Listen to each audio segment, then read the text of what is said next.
Hai murid-murid, jom kita mulakan pelajaran kita pada hari ini. Tema 7, Pertanian dan Penternakan. Unit 19, Hargailah Pokok. Objektif pembelajaran kita pada hari ini ialah cikgu berharap murid-murid dapat membaca, memahami dan mengenal pasti kosakata. Sekarang, murid-murid boleh buka buku teks jilid 2, muka surat 45. Mari kita baca bersama-sama petikan ini. Kemahiran membaca, tajuk Mudahnya Halau Serangga. Ayah Hasan, iaitu Encik Mahzan, telah menyemai dan menanam banyak pokok paku gunung di kawasan rumahnya. Pokok-pokok itu untuk dijual. Pokok itu mendapat permintaan yang tinggi daripada peminat pokok paku pakis. Pokok itu tumbuh subur. Malangnya, daun pokok itu diserang ulat. Encik Mahzan telah mendapat maklumat daripada internet tentang cara menghapuskan ulat dengan mudahnya. Beliau tidak perlu menggunakan racun.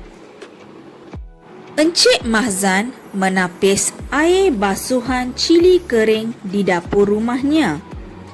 Selepas itu, beliau memasukkan air itu ke dalam botol penyembur. Encik Mahzan menyembur daun-daun muda pada pokok paku gunungnya. Ulat tidak berani makan daun pokok itu lagi. Pokok itu subur dan menghijau kembali. Banyak orang membeli pokok paku gunung Encik Mahzan. Baiklah murid-murid, di dalam petikan ini terdapat 9 kosakata yang diwarnakan dengan warna merah. Jadi murid-murid perlulah mencari maksud bagi kosakata tersebut. Mari kita senaraikan kosakata dan cari maksudnya bersama-sama. Kosakata yang pertama, tumbuh, maksudnya ialah hidup.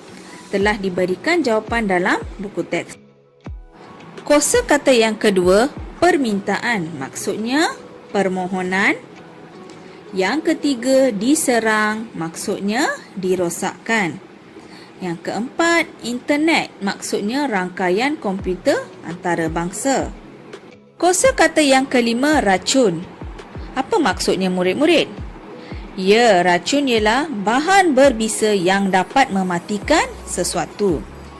Yang keenam, basuhan, maksudnya apa-apa yang dicuci. Yang ketujuh, penyembur, maksudnya alat untuk menyembur.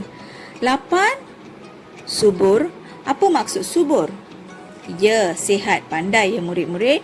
Yang kesembilan, menghijau, maksudnya nampak berwarna hijau. Selain daripada contoh jawapan yang cikgu beri di sini, murid-murid juga boleh tulis jawapan yang kamu cari di dalam kamus. Baiklah murid-murid, sekarang cikgu hendak kamu buat latihan di dalam buku aktiviti jilid 2, muka surat 47. Mari kita baca dan buat latihan ini bersama-sama. Arahan, baca dan fahami, kemudian tulis perkataan berlawan. Jadi aktiviti ini murid-murid hendaklah tulis perkataan berlawan. Kegemaran yang baik. Musa suka akan tumbuhan. Oleh itu, dia menanam tumbuh-tumbuhan yang banyak memberikan manfaat kepada dia dan keluarga. Di hadapan rumahnya ada pelbagai pokok bunga seperti melati dan kemboja. Bau bunga itu sangat harum dan menenangkan jiwa. Pokok-pokok bunga itu ditanam di dalam pasu.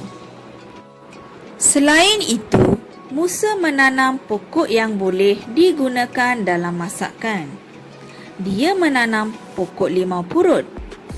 Daun limau purut itu boleh digunakan dalam masakan. pokok itu ditanam di sekeliling pagar rumahnya. Dia telah membonsaikan pokok itu. Musa sangat gembira kerana kawasan rumahnya mempunyai pelbagai jenis pokok yang berfaedah. Baiklah murid-murid, kamu hendaklah melengkapkan peta titi ini dengan perkataan berlawan berdasarkan kosakata yang telah diberikan. Perkataan berlawan bagi menanam ialah mencabut. Hadapan, berlawannya belakang. Kata berlawan harum ialah busuk. Kata berlawan bagi gembira ialah sedih. Baiklah murid-murid, hari ini kita telah belajar mencari maksud bagi kosakata di dalam buku teks dan perkataan berlawan di dalam buku aktiviti. Selamat menjawab, selamat belajar. Terima kasih semua.